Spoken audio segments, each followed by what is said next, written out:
शांति। 8 अक्टूबर 2020 की साकार मुरली। बाबा कहते, मीठे बच्चे, बाबा आए हैं तुम्हें बहुत रुचि से पढ़ाने। तुम भी रुचि से पढ़ो। नशा रहे हमको पढ़ाने वाला स्वयं भगवान है। प्रश्न, तुम ब्रह्मा कुमार कुमारियों का उद्देश्य व शुद्ध भावना कौन सी है? उत्तर, तुम्हारा उद्देश्य है कल्प 5000 वर्ष पहले की तरह फिर से श्रीमत पर विश्व में सुख और शांति का राज्य स्थापन करना। तुम्हारी शुद्ध भावना है कि श्रीमत पर हम सारे विश्व की सद्गति करेंगे। तुम नशे से कहते हो हम सबको सद्गति देने वाले हैं। तुम्हें बाप से पीस प्राइज मिलती है। नरकवासी से स्वर्गवासी बनना ही प्राइज लेना है। ओम शांति। स्टूडेंट जब पढ़ते हैं तो खुशी से पढ़ते हैं। टीचर भी बहुत खुशी से रुचि से पढ़ाते हैं। रूहानी बच्चे यह जानते हैं कि बेहद का बाप जो टीचर भी है हमको बहुत रुचि से पढ़ाते हैं। उस पढ़ाई में तो बाप अलग होता है, टीचर अलग होता है जो पढ़ाते हैं। कोई कोई का बाप ही टीचर होता है जो पढ़ाते हैं तो बहुत रुचि से पढ़ाते हैं, क्योंकि फिर भी ब्लड कनेक्शन होता है ना। अपना समझकर बहुत रुचि से पढ़ाते हैं। यह बाप तुम्हें कितना रुचि से पढ़ाते होंगे तो बच्चों को भी कितना रुचि से पढ़ना चाहिए। डायरेक्ट बाप पढ़ाते हैं और यह एक ही बार आकर पढ़ाते हैं। बच्चों को रुचि बहुत चाहिए। बाबा भगवान हमको पढ़ाते हैं और हर बात अच्छी रीति समझाते रहते हैं। कोई कोई बच्चों को पढ़ते पढ़ते विचार आते हैं, यह क्या है? ड्रामा में यह आवागमन का चक्र है, परंतु यह नाटक रचा ही क्यों? इससे क्या फायदा? बस सिर्फ ऐसे ही चक्र लगाते रहेंगे। इससे तो छूट जाए तो अच्छा है। जब देखते हैं यह तो 84 का चक्र लगाते ही रहना है, तो ऐसे ऐसे ख्यालात आते हैं, भगवान ने ऐसा खेल क्यों रचा है जो आवागमन के चक्र से छूट ही नहीं सकते? इससे तो मोक्ष मिल जाए। ऐसे ऐसे ख्यालात कई बच्चों को आते हैं। इस आवागमन से दुख सुख से छूट जाएं। बाप कहते हैं यह कभी हो नहीं सकता। मोक्ष पाने के लिए कोशिश करना ही वेस्ट हो जाता है। बाप ने समझाया है, एक भी आत्मा पाठ से छूट नहीं सकती। आत्मा में अविनाशी पाठ भरा है। वह है ही अनादि अविनाशी। बिल्कुल एक्यूरेट एक्टर्स हैं। एक भी कम जास्ती नहीं हो सकते। तुम बच्चों को सारी नॉलेज है। इस ड्रामा के पाठ से कोई छूट नहीं सकता, ना कोई मोक्ष पा सकता है। सब धर्म वालों को नंबरवार आना ही है। बाप समझाते हैं यह बना बनाया अविनाशी ड्रामा है। तुम भी कहते हो बाबा अब जान गए कैसे हम 84 का चक्र लगाते हैं। यह भी समझते हो पहले पहले जो आते होंगे वह 84 जन्म लेते होंगे। पीछे आने वाले के जरूर कम जन्म होंगे। यहाँ तो पुरुषार्थ करने का है। पुरानी दुनिया से नई दुनिया जरूर बननी है। बाबा हर एक बात बार बार समझाते रहते हैं, क्योंकि नए नए बच्चे आते रहते हैं। उनको आगे की पढ़ाई कौन पढ़ाए? तो बाप नए नए को देख फिर पुरानी पॉइंट्स ही रिपीट करते हैं। तुम्हारी बुद्धि में सारी नॉलेज है, जानते हो शुरू से लेकर कैसे हम पाठ बजाते आए हैं। तुम यथार्थ रीति जानते हो कैसे नंबरवार आते हैं, कितने जन्म लेते हैं। इस समय ही बाप आकर ज्ञान की बातें सुनाते हैं। सतयुग में तो है ही प्रारब्ध, ये इस समय तुमको ही समझाया जाता है। गीता में भी शुरू में फिर पिछाड़ी में यह बात आती है। मन मना भव पढ़ाया जाता है स्टेटस पाने के लिए, तुम राजा बनने के लिए अब पुरुषार्थ करते हो। और धर्म वालों का तो समझाया है कि वे नंबरवार आते हैं। धर्म स्थापक के पिछाड़ी सबको आना पड़ता है, राजाई की बात नहीं। एक ही गीता शास्त्र है जिसकी बहुत महिमा है। भारत में ही बाप आकर सुनाते हैं और सबकी सद्गति करते हैं। वे धर्म स्थापक जो आते हैं वो जब मरते हैं तो बड़े तीर्थ बना देते हैं। वास्तव में सबका तीर्थ यह भारत ही है जहाँ बेहद का बाप आते हैं। बाप ने भारत में ही आकर सर्व की सद्गति की है। बाप कहते हैं मुझे लिबरेटर गाइड कहते हो ना। हम तुमको इस पुरानी दुनिया दुख की दुनिया से लिबरेट कर शांति धाम सुख धाम में ले जाते हैं। बच्चे जानते हैं बाबा हमें शांति धाम सुख धाम ले जाएंगे, बाकी सब शांति धाम जाएंगे। दुख से बाप आकर लिबरेट करते हैं। उनका जन्म मरण तो है नहीं, बाप आया फिर चला जाएगा। उनके लिए ऐसे थोड़े ही कहेंगे कि मर गया, जैसे शिवानंद के लिए कहेंगे शरीर छोड़ दिया फिर क्रिया कर्म करते हैं। यह बाप चला जाएगा तो इनका क्रिया कर्म सेरेमनी आदि कुछ भी नहीं करना होता। उनके तो आने का भी नहीं पता पड़ता। क्रिया कर्म आदि की तो बात ही नहीं है और सब मनुष्यों का क्रिया कर्म करते हैं। बाप का क्रिया कर्म होता नहीं, उनको शरीर ही नहीं। सतयुग में ये ज्ञान भक्ति की बातें होती नहीं, ये अभी ही चलती हैं और सब भक्ति ही सिखलाते हैं। आधा कल्प है भक्ति, फिर आधा कल्प के बाद बाप आकर ज्ञान का वर्षा देते हैं। ज्ञान कोई वहाँ साथ नहीं चलता, वहाँ बाप को याद करने की दरकार ही नहीं रहती। मुक्ति में है, वहाँ याद करना होता है क्या? दुख की फरियाद वहाँ होती ही नहीं। भक्ति भी पहले अव्यभिचारी फिर व्यभिचारी, इस समय तो अति व्यभिचारी भक्ति है।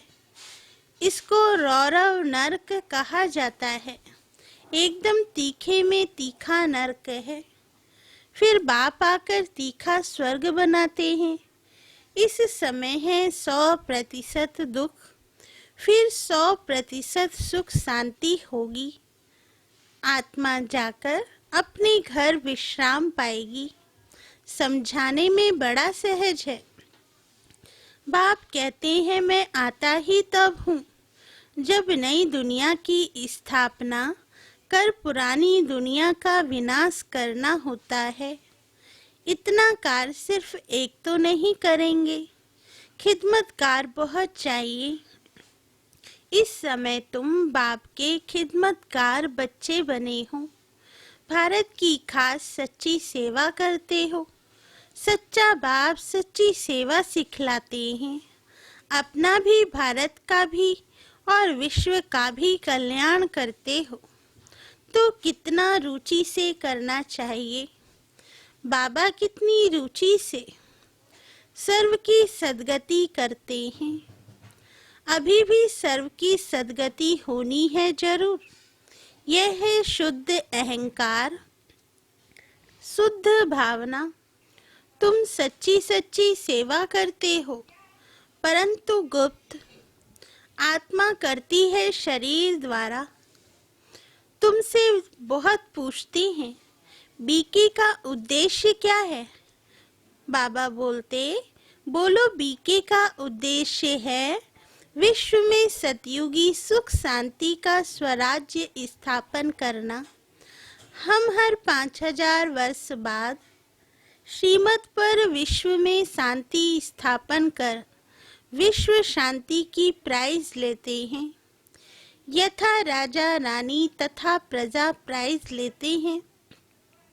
नरकवासी से स्वर्गवासी बनना कम प्राइज है क्या? वे 20 प्राइज लेकर खुश होते रहते हैं। मिलता कुछ भी नहीं है। सच्ची सच्ची प्राइज तो अभी हम बाप से ले रहे हैं, विश्व की बादशाही की। कहते हैं ना, भारत हमारा ऊंच देश है, कितनी महिमा करते हैं। सब समझते हैं हम भारत के मालिक हैं, परंतु मालिक है कहाँ? अभी तुम बच्चे बाबा की श्रीमत से राज स्थापन करते हो। हथियार पवार तो कुछ नहीं है, दैवी गुण धारण करते हैं, इसलिए तुम्हारा ही गायन पूजन है। अम्बा की देखो कितनी पूजा होती है, परंतु अम्बा कौन है, ब्राह्मण है व देवता, यह भी पता नहीं। अम्बा, काली, दुर्गा, सरस्वती आदि ऐसे बहुत नाम हैं। यहाँ भी नीचे अम्बा का छोटा सा मंदिर है। अम्बा को बहुत भुजाएं दे देते हैं। ऐसे तो है नहीं, इसको कहा जाता है ब्लाइंड फेथ। बाबा कहते, क्राइस्ट बुद्ध आदि आए, उन्होंने अपना अपना धर्म स्थापन किया, तिथि तारीख सब बताते हैं। वहाँ ब्लाइंड फेथ की तो बात ही नहीं। यहाँ भारतवासियों को कुछ पता नहीं है। हमारा धर्म कब और किसने स्थापन किया, इसलिए कहा जाता है ब्लाइंड फेथ। अभी तुम पुजारी हो, फिर पूज्य बनते हो। तुम्हारी आत्मा भी पूज्य तो शरीर भी पूज्य बनता है। तुम्हारी आत्मा की भी पूजा होती है, फिर देवता बनते हो तो भी पूजा होती है। बाप तो है ही निराकार, वे सदैव पूज्य है, वे कभी पुजारी नहीं बनते। तुम बच्चों के लिए कहा जाता है आपे ही पूज्य, आपे ही पुजारी। बाप तो एवर पूज्य है। यहाँ आकर बाप सच्ची सेवा करते हैं, सबको सद्गति देते हैं। बाप कहते हैं अब मामे कम याद करो, दूसरे कोई देहधारी को याद नहीं करना है। यहाँ तो बड़े बड़े लखपति करोड़पति जाकर अल्लाह अल्लाह कहते हैं। कितनी अंधश्रद्धा है। बाप ने तुमको हमसों का अर्थ भी समझाया है। वह तो कह देते शिवोहम, आत्मा सो परमात्मा। अब बाप ने करेक्ट कर बताया है। अब जज करो, भक्ति मार्ग में राइट सुना है या हम राइट बताते हैं। हमसों का अर्थ बहुत लंबा चौड़ा है। हमसो ब्राह्मण, देवता, क्षत्रिय। अब हमसो का अर्थ कौन सा राइट है? हम आत्मा चक्र में ऐसे आती हैं। विराट रूप का चित्र भी है, इसमें चोटी ब्राह्मण और बाप को दिखाया नहीं है। देवताएं कहाँ से आए, पैदा कहाँ से हुए? कलयुग में तो है शूद्र वर्ण, सतयुग में फट से देवता वर्ण कैसे हुआ? कुछ भी समझते नहीं। भक्ति मार्ग में मनुष्य कितना फंसे रहते हैं। कोई ने ग्रंथ पढ़ लिया, ख्याल आया, मंदिर बना लिया, बस ग्रंथ बैठ सुनाएंगे। बहुत मनुष्य आ जाते, बहुत फॉलोवर्स बन जाते हैं, फायदा तो कुछ भी नहीं होता। बहुत दुकान निकल गए हैं। अब ये सब दुकान खत्म हो जाएंगे। ये दुकानदारी सारी भक्ति मार्ग में है। इनसे बहुत धन कमाते हैं। सन्यासी कहते हैं हम ब्रह्म योगी तत्व योगी हैं। जैसे भारतवासी वास्तव में हैं देवी देवता धर्म के, परंतु हिंदू धर्म कह देते हैं, वैसे ब्रह्म तो तत्व है जहाँ आत्माएं रहती हैं। उन्होंने फिर ब्रह्म ज्ञानी तत्व ज्ञानी नाम रख दिया है, नहीं तो ब्रह्म तत्व है रहने का स्थान। तो बाप समझाते हैं कि कितनी भारी भूल कर दी है। ये सब है भ्रम। मैं आकर सब भ्रम दूर कर देता हूँ। भक्ति मार्ग में कहते भी हैं, हे प्रभु तेरी गति मत न्यारी। गति तो कोई कर ना सके, मतें तो अनेका अनेक की मिलती हैं। यहाँ की मत कितनी कमाल कर देती है, सारे विश्व को चेंज कर देती है। बाबा कहते अभी तुम बच्चों की बुद्धि में है। इतने सब धर्म कैसे आते हैं, फिर आत्माएं कैसे अपने अपने सेक्शन में जाकर रहती है। ये सब ड्रामा में नूंद है, ये भी बच्चे जानते हैं। दिव्य दृष्टि दाता एक ही बाप ही है। बाबा को कहा, ये दिव्य दृष्टि की चाबी हमको दे दो तो हम कोई को साक्षात्कार करा दे। बोला नहीं, यह चाबी किसको मिल नहीं सकती। उनके एवज में तुमको फिर विश्व की बादशाही देता हूँ। मैं नहीं लेता हूँ, मेरा ही पाठ है साक्षात्कार कराने का। साक्षात्कार होने से कितना खुश हो जाते हैं। मिलता कुछ भी नहीं। ऐसे नहीं कि साक्षात्कार कोई निरोगी बन जाते हैं या धन मिल जाता है। नहीं, मीरा को साक्षात्कार हुआ, परंतु मुक्ति को थोड़े ही पाया। मनुष्य समझते हैं वह रहते ही वैकुंठ में थी, परंतु वैकुंठ कृष्णपुरी है कहाँ। यह सब है साक्षात्कार। बाप बैठ सब बातें समझाते हैं। इनको भी पहले पहले विष्णु का साक्षात्कार हुआ तो बहुत खुश हो गया।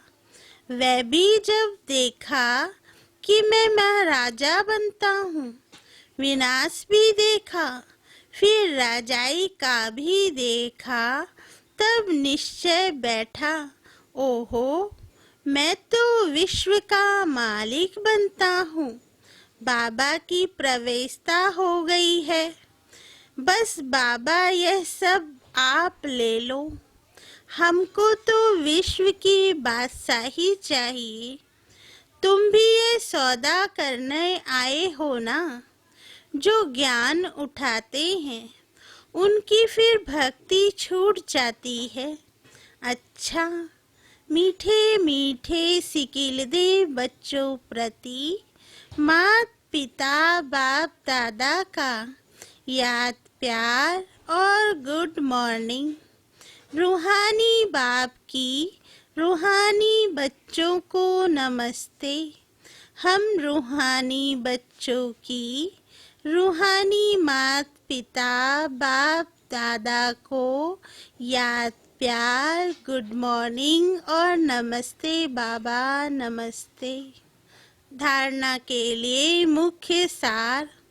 पहला पॉइंट, दैवी गुण धारण कर श्रीमत पर भारत की सच्ची सेवा करनी है। अपना भारत का और सारे विश्व का कल्याण बहुत बहुत रुचि से करना है। सेकंड पॉइंट, ड्रामा की अनादि अविनाशी नूंद को यथार्थ समझ कोई भी टाइम वेस्ट करने वाला पुरुषार्थ नहीं करना है। व्यर्थ ख्यालात भी नहीं चलाने हैं।